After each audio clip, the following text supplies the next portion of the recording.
95% মানুষ এই গোসলের ফরজের ক্ষেত্রে অনেকেই ভুল করে থাকে। অনেকের ফরজ গোসল হয়ই না, ফরজ গোসল হয়ই না অনেকের। গোসল কোন কারণে ফরজ হয় আমরা তো গোসলের ফরজ সম্পর্কে জানবো, তাহলে এর আগে তো আমাদেরকে জানতে হবে যে গোসল যে ফরজ হয়েছে আমরা বুঝবো কি করে।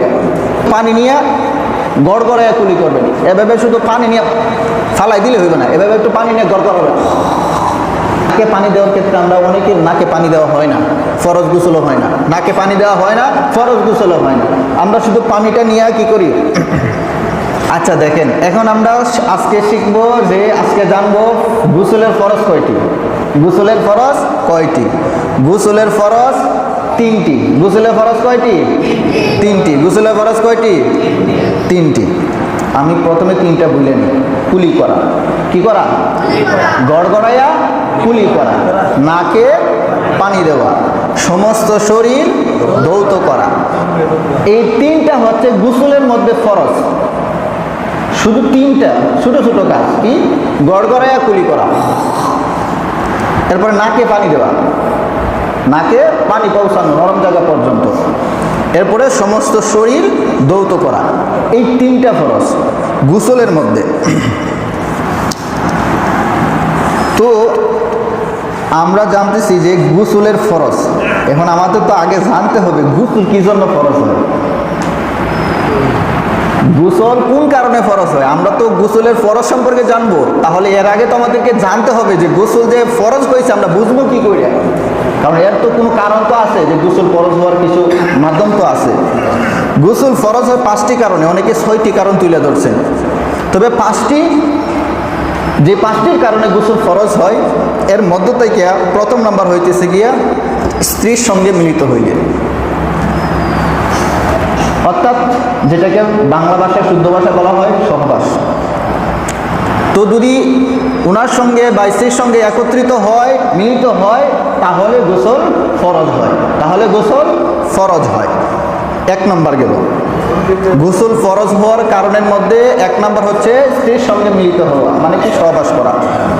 2 নম্বর কারণ হচ্ছে গিয়ে স্বপ্নে দোষ হওয়া।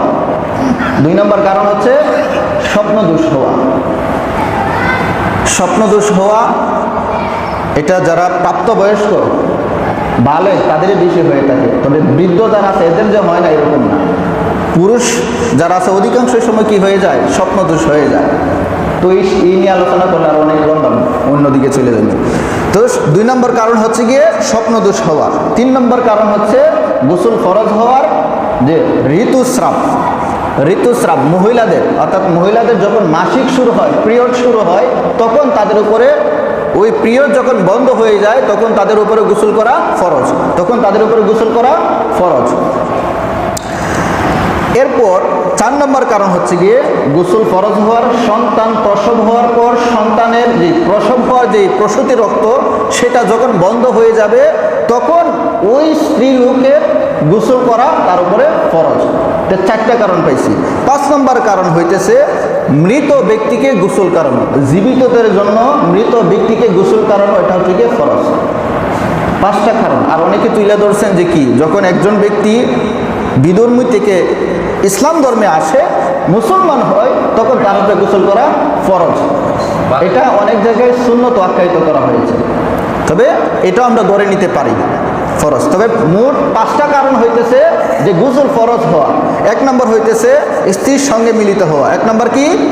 স্ত্রীর সঙ্গে মিলিত হওয়া। যুবক ভাই যারা আছেন আপনাদের সামনে সময় আসতেছে, আবার অলরেডি অনেকটি আইসা গেছে, তো শুই না রাখেন, যাই না রাখেন, কারণ এটি বারবার আপনার কেউ শর্মায়, আপনার লজ্জায় কাউকে বলতেও পারবেন না, আর কারোর কাছ থেকে শিখতে পারবেন না যে হুজুর বলেন গোসল কী কী কারণে ফরজ হয়। আপনার লজ্জা লাগবে হুজুরের কাছে গিয়ে কেমনি কুলমি কথা বলা, তো লজ্জা লাগবে। তো এখন খেয়াল করে শুই না নেন, তাহলে বাকি জিন্দিগি আপনাদের কাজে আসবে। তো 1 নম্বর কারণ হইতেছে স্ত্রীর সঙ্গে মিলিত হওয়া। 2 নম্বর কারণ হইতেছে স্বপ্নে দোষ হওয়া। 3 নম্বর কারণ হইতেছে পিরিয়ড হওয়া, ঋতুস্রাব হওয়া। 4 নম্বর কারণ হইতেছে সন্তান প্রসবের পর রক্ত যখন বন্ধ হয়ে যাবে তখন গোসল করা। 5 নম্বর হইতেছে মৃত ব্যক্তিকে গোসল করানো। আর 6 নম্বর আমরা ধরে নিতে পারি একজন বিধর্মী যখন ইসলাম ধর্ম গ্রহণ করে তখন তার উপরে গোসল করা ফরজ। এই 5টা বা 6টা কারণে গোসল ফরজ হয়। এই 5টা বা 6টা কারণে কি হয়? গোসল ফরজ হয়। তো এই কারণগুলো তো আপনারা বুঝতে পারছেন। ঠিক আমরা গোসল ফরজ হওয়ার কারণ পাইছি, গোসল ফরজ হওয়ার কারণ পেয়েছি। তো এখন দেখুন আমরা এরপরে জানছি যে কি গোসলের 3 ফরজ, গোসলের 3 ফরজ। এই যে কারণে যদি আমার এই কারণগুলো, এই 5টা বা 6টা কারণগুলো যদি আমার মধ্যে পাওয়া যায়, তাহলে আমার উপর গোসল ফরজ, আমার উপরে গোসল ফরজ হয়ে গিয়েছে। তো এই ফরজ গোসলের আবার 3টা ফরজ আছে, ফরজ গোসলে আবার 3টা ফরজ আছে। 1 নম্বরে গড়গড়াইয়া কুলি করা, 1 নম্বরে গড়গড়াইয়া কুলি করা, 2 নম্বরে নাকে পানি দেওয়া, নাকে পানি দেওয়া, 4 নম্বরে সমস্ত শরীর ধৌত করা, 3 নম্বরে সমস্ত শরীর ধৌত করা। তো আমরা 3টা কারণ, 3টা ফরজ পেয়েছি। তো এই 3টা ফরজ কোথায় থেকে পাইলাম? একটা তো কারণ আছে যে এটা কি দলিল ছাড়াই আইসা গেছে? এই রাসূল সাল্লাল্লাহু আলাইহি ওয়াসাল্লাম কি এগুলা করছেন, কিংবা সাহাবায়ে আজমাইন কি এগুলা করছেন? না বলে এগুলো আইসা থেকে। দেখুন আমি সূরা মায়েদার বিশাল একটা আয়াত তেলাওয়াত করেছি। এখানে আল্লাহ রাব্বুল আলামিন বলতেছেন, ওয়া ইন কুনতুম জুনুবান ফাত্তাহহারু, যদি তোমরা কি হয়ে যাও, জুনুবি হয়ে যাও, তাহলে তোমরা পবিত্রতা হাসিল করে নাও। জুনুবি অর্থাৎ স্ত্রীর সঙ্গে মিলিত হওয়াকে জুনুবি বলা হয়, অর্থাৎ সহবাস করাকেই। যদি তোমরা অপবিত্র হয়ে যাও, তাহলে তোমরা কি করো? পবিত্রতা হাসিল করে নাও। পরের অংশের মধ্যে আল্লাহ রাব্বুল আলামিন বলতেছেন, আউ লামাসতুমুন নিসা, আয়াতের পরে বলতেছে আউ লামাসতুমুন নিসা, যদি তোমাদের স্ত্রীর সংস্পর্শে যাও, স্ত্রীদের স্পর্শে যাও। স্ত্রীদের স্পর্শে যাওয়া মানে কি? যে তাদের সঙ্গে একত্র হওয়া। স্ত্রী স্পর্শ এর দ্বারা উদ্দেশ্য হচ্ছে যখন স্ত্রীর সঙ্গে একত্রিত হও, মিলিত হও, তখন দেখেন উপরের আয়াত এবং নিচের আয়াতের মধ্যে একবার মিল রয়েছে। আগে বলেছেন ওয়া ইন কুনতুম জুনুবান ফাত্তাহহারু, যদি তোমরা জুনুব হয়ে যাও তখন তোমরা পবিত্রতা হাসিল করে নাও। এরপরে আল্লাহ রাব্বুল আলামিন বলতেছেন আউ লামাসতুমুন নিসা, আউ লামাসতুমুন নিসা, যখন তোমরা কি করবে? স্ত্রী স্পর্শ করবে, তখন কি হয়ে যাও? তোমরা এই পবিত্রতা হাসিল করার কথা বলতেছেন। তো আমরা পাইছি কি? আল্লাহ রাব্বুল আলামিন বলতেছেন যে আমরা যখন অপবিত্র হয়ে যাব, আমাদের উপর গোসল ফরজ হবে, তখন আমরা এই পবিত্রতা হাসিল করা নেওয়ার জন্য বলতেছেন। এরপরে তিনি অন্যান্য বিষয় আলোচনা করেছেন। এরপরে দেখেন রাসূল সাল্লাল্লাহু আলাইহি ওয়াসাল্লাম তিনি এক হাদিসের মধ্যে এর সম্পূর্ণ রূপটা তুলে ধরছেন। বুখারী শরীফের 257 নম্বর হাদিস। আল্লাহ রাসূল সাল্লাল্লাহু আলাইহি সাল্লামের সহধর্মিণী হযরত মাইমুনা রাদিয়াল্লাহু আনহা বলতেছেন, আমি আল্লাহ রাসূল সাল্লাল্লাহু আলাইহি সাল্লামের জন্য গোসলের জন্য একটি পানির পেয়ালা প্রস্তুত করে রাখলাম, বালতি ভরে পানি রাখলাম। অতঃপর আল্লাহ রাসূল সাল্লাল্লাহু আলাইহি সাল্লাম ফাগাসালা ইয়াদাইহি, তিনি সেখান থেকে তার হাত ধুইলেন। আল্লাহ রাসূল সাল্লাল্লাহু আলাইহি সাল্লাম সেখান থেকে তার হাত মুবারক ধুইলেন। মাররাতাইনি, 2 বার, আও সালাসান, অথবা 3 বার।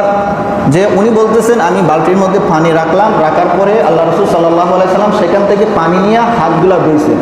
2 বারও হইতে পারে, মানে উনি সন্দেহগত বলছেন যে 2 বার অথবা 3 বার তিনি কি করছেন? হাতগুলা ধুইছেন। সুম্মা আফরাগা আলা শিমালিহি ফাগাসালা মাযাকিরুহু। অতঃপর আল্লাহ রাসূল সাল্লাল্লাহু আলাইহি ওয়াসাল্লাম সেখান থেকে পানি নিলেন, বাম হাতের মধ্যে পানি নিলেন। পানি নিয়ে সেখান থেকে তিনি বাম হাত দিয়ে তার লজ্জাস্থান কি করলেন? ধুইলেন। আল্লাহ রাসূল সাল্লাল্লাহু আলাইহি ওয়াসাল্লাম বাম হাতের মধ্যে পানি নিয়েছেন, নিয়ে কি করলেন? কাপড়ের ভিতরে নিয়ে লজ্জাস্থান, যেই জায়গায় ময়লা বসছে, নাপাক বসছে, সেই জায়গাটা তিনি কি করলেন? লজ্জাস্থান ধুয়ে নিলেন।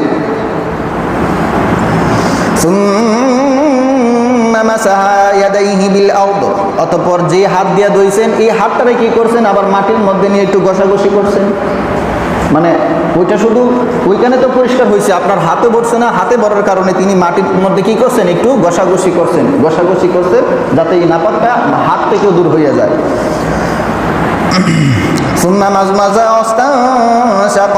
অতঃপর তিনি কুলি করলেন, নাকে পানি দিলেন, কুলি করছেন, নাকে পানি দিয়েছেন।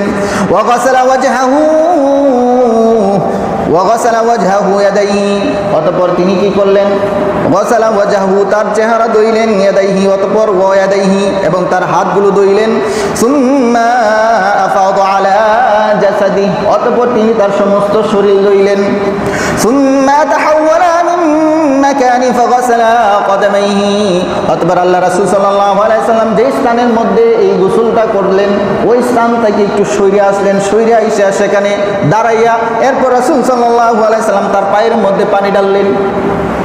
যে জায়গায় আসলেন সেই জায়গা থেকে একটু সরে আইসা এরপর বালতি থেকে পানি নিয়ে তিনি কি করলেন, ওনার পাগুলো ধুইলেন।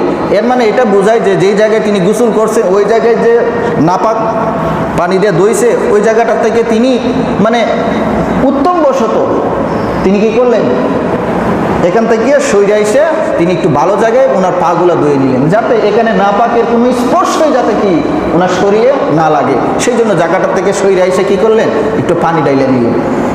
আর তখনকার সময় কিন্তু পানি খুবই সংকট ছিল। বর্তমানে আরব ইমারত যারা আছেন সেটা কিন্তু মরুর এলাকা, সেখানে কিন্তু পানি সংকট। আমাদের বাংলাদেশের মতো না, যেদিকে তাকায় সেদিকে শুধু পানি, এরকম না। সেখানে পানি খুবই সংকট, সেখানে পানি খুবই সংকট।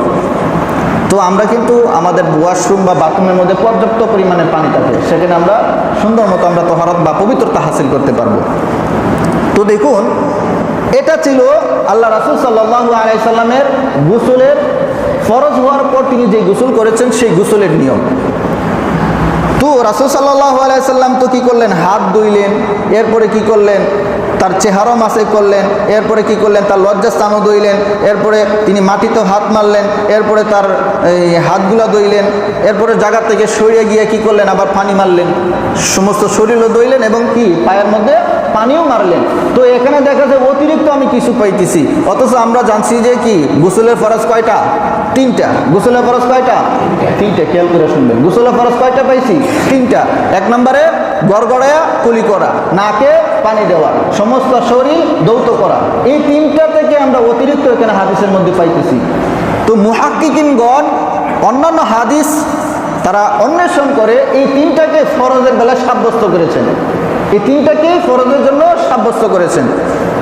তো আমরা যেহেতু ইমাম আবু হানিফার অনুসারী সেই জন্য আমরা ইমাম আবু হানিফা যেভাবে বলেছেন আমরা সেভাবেই এটাকে মেনে নিলাম। কি জন্য, এর ভিতরে অনেক দলিলও আছে, হাদিসও আছে, কোরআনও আছে।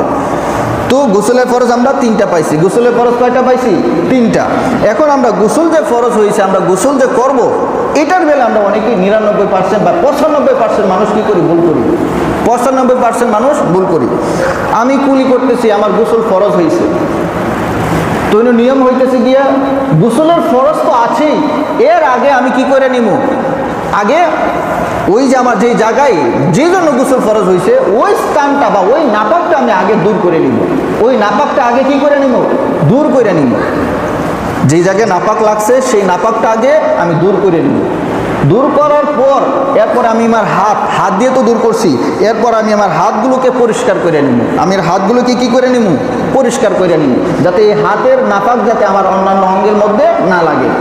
এই হাতের নাপাক যেন আমার অন্যান্য অঙ্গের মধ্যে না লাগে, এই জন্য আমি কী করে হাতটিরে ভালো করে ধুয়ে নিব। ধোয়ার পর বাকি ফরজগুলা কি করবেন, আপনি হাতের মধ্যে পানি নিয়ে গড়গড়ায় কুলি করবেন। এভাবে শুধু পানি নিয়ে ফালাই দিলে হইবে না, এভাবে একটু পানি নিয়ে গড়গড়াবেন, পানিটা কি করবেন, পালাইবেন, কুলি করবেন। 3 বার করা সুন্নত, 3 বার কইরা নিলেন, একবার করলে ফরজ আদায় হয়ে যাবে। তো আপনি কি করলেন, পানি নিলেন, পানি নিয়ে গড়গড়া কইরা পানি পারলেন। এরপর আপনি নাকের ক্ষেত্রে, নাকের বেলায় কি করবেন, নাকে পানি যখন দিবেন, এই নাকে পানি দেওয়ার ক্ষেত্রে আমরা অনেকের নাকে পানি দেওয়া হয় না, ফরজ গোসলও হয় না। নাকে পানি দেওয়া হয় না, ফরজ গোসলও হয় না। আমরা শুধু পানিটা নিয়ে কি করি, ওজুর মতো ওজু যেভাবে করি, অনেকে ওজু করেন দেখি এবার নিয়ে পানিটা দিয়ে এভাবে ইয়ে করি, কিন্তু না, বলছে নাকের নরম জায়গা পর্যন্ত পানি পৌঁছানো, নাকের নরম জায়গা পর্যন্ত পানি পৌঁছানো। এখন আপনি নাকের নরম জায়গা কিভাবে বুঝবেন, শুধু এতটুকুই যে পর্যন্ত আঙ্গুলগুলো যায় এতটুকুই না, এর উপর পর্যন্ত। এই যে আপনি নাকটা এইভাবে ধরেন, ধরে দেখেন নাকটা যে পর্যন্ত আপনার এই যেভাবে ধরলে পরে যে পর্যন্ত আপনার ঘুরে নাকটা যে পর্যন্ত যায়, অর্থাৎ এই হাড্ডির আগ পর্যন্ত এই নাকটা যতটুকু নরম জায়গা আছে আপনার, যতটুকু ঘুরে ধরলের পরে যতটুকু ঘুরে অতটুকু হয়েছে আপনার নাকের নরম জায়গা, অতটুকুই আপনার নাকের নরম জায়গা। এই নরম জায়গা পর্যন্ত আপনাকে পানি পৌঁছাতে হবে, এই নরম জায়গা পর্যন্ত আপনাকে পানি পৌঁছাতে হবে। আর এই নরম জায়গা পর্যন্ত শুধু আঙ্গুল দিয়ে পানি দিলে পানি অনেক সময় পৌঁছে না, সেই জন্য কী করা, একটু পানি নিয়ে এবার নাকের কাছে ধরে একটু হালকা উপরের দিকে একটু টান দেওয়া, আর বেশি টান দিলে তো আপনার মগজে চলে যাবে। বেশি টান দিলে তো আপনার মগজে দিবে, হালকা একটু টান দেওয়ার পর নাকটা ভালো করে যেটা আঙ্গুলটা ঢুকবে, কিন আঙ্গুল দিয়ে হলে কিন আঙ্গুল দিয়ে নাকটার ময়লাটা কি করে নেওয়া, সাফ করে নেওয়া। এই নাক কি জন্য সাফ করবেন, একটা সুন্দর একটা হাদিস আসতেছে পরে আপনাদেরকে বইলে শোনাই। নাক কি জন্য সাফ করবেন, নাকের লগে কি সম্পর্ক আছে, পবিত্রতার সুন্দর একটা হাদিস আছে। তো নাকটাকে সুন্দর করে কি করে নেবেন, এভাবে নরম জায়গা পর্যন্ত পানি পৌঁছায় নেবেন, নরম জায়গা পর্যন্ত। তো এই নাকের ক্ষেত্রে আমরা অনেকেই ফরজ গোসলের বেলায় অনেক সমস্যায় পড়ে যায়, নাক আমরা ভিজাই না। এরপরে সমস্ত শরীর কি করা, ধৌত করা, সমস্ত শরীর ধৌত করা। এখন দেখা যায় আমরা তো বালতির মধ্যে পানি নিয়ে মগ দিয়ে উপরে পানি ডালি, মগ দিয়ে কি করি, উপরে পানি ডালি। তো পানি ডালার ক্ষেত্রে দেখা যায় গাঙ্গে গোসল করলে, নদীতে গোসল করলে, পুকুরে গোসল করলে আমাদের সমস্ত শরীর, প্রায় সমস্ত শরীর ভিজা যায়। কিন্তু বালতিতে গোসল করলে পরে দেখা যায় বালতিতে গোসল করছেন কিন্তু কানের ভিতরে জায়গা বাকি রয়েছে, এই কানের যে পেঁচগুলো, এই পেঁচগুলোর মধ্যে পানি ঢুকে না। তো এই কানের পেঁচগুলো আপনি একটু আঙ্গুল দিয়ে কি করে নেবেন, পানি পৌঁছায় নেবেন। এই কানের পেঁচগুলোর মধ্যে আঙ্গুল দিয়ে কি করে নেবেন, পানি পৌঁছাইয়া নেবেন কানের পেঁচগুলোর মধ্যে। এরপর কানের পেঁচগুলো হয়ে গেল। এরপর আপনার অনেক সময় দেখা যায় নাভির মধ্যে, নাভি একটু গর্ত থাকলে বেশি, মানে কারো নাভি একটু বাহিরে থাকে, কারো নাভি একটু ভিতরে থাকে। তো নাভিটার মধ্যে আপনার একটু একটা আঙ্গুল দিয়ে কি করে নিলেন, পানি পৌঁছাইয়া নিলেন, পানি পৌঁছায়নি। অনেক সময় আবার বগলে নিচে, বগল তুলে দিকে বগলে নিচে অনেক সময় পানি পৌঁছায় না। তো মানে এক কথা হচ্ছে কি, আপনার এই প্রত্যেকটা অঙ্গ প্রত্যঙ্গের মধ্যে থেকে যেগুলো বাহিরে, ভিতরেগুলো মাপ দেওয়া হয়েছে, এই বাহিরে যতটি অঙ্গ প্রত্যঙ্গ আছে সেখান থেকে যদি নখ পরিমাণ মানে জায়গা আপনার বাকি থাকে ফরজ গোসলের বেলায়, তাহলে আপনার ফরজ গোসল হবে না। নখ পরিমাণ যদি বাকি থাকে তাহলে আপনার ফরজ গোসল হবে না। তো বাহিরে যে সমস্ত অঙ্গগুলো আছে একবারে পরিপূর্ণরূপে আপনি দেখবেন যে প্রত্যেকটা অঙ্গ আমার ভিজেছে কিনা। কিন্তু আপনার দেখা যায় আপনি সময় গানটা এখান থেকে গিয়া পার হয়েছেন 20 বার 25 বার সাঁতরায় পার হয়েছেন, এরপরও দেখা যায় আপনার ফরজ গোসল হয় নাই। আপনি কুলিও করেন নাই, নাকেও পানি দেন নাই, কুলিও করেন নাই, নাকেও পানি দেন না, অথবা কুলি করছেন, নাকে পানি দিচ্ছেন, কিন্তু আপনি যেই জায়গায় লুঙ্গিটা পিনছেন এমনভাবে টাইট করে পিনছেন, পিনতার পর দেখা যায় সেই টাইটের জায়গায় ভিতরের অংশটা আপনার ভিজে নাই, অথবা নাভির ভিতরের অংশ আপনার কি হয় নাই, ভিজে নাই, অথবা অন্য কোনো অঙ্গ আপনার ভিজে নাই। কিন্তু এই যে আপনি এতবার সাঁতরাইছেন, একবারে পানির মধ্যে ডুবাডুবি করছেন, এরপর আপনার ফরজ গোসল হয় নাই, ফরজ গোসল হয় নাই। তো প্রত্যেকটা অঙ্গ প্রত্যঙ্গ সুন্দরভাবে ধুইতে হবে। এটা ছিল ফরজ গোসলের ক্ষেত্রে 3টা ফরজ, এই 3টা ফরজের নিয়ম। এখন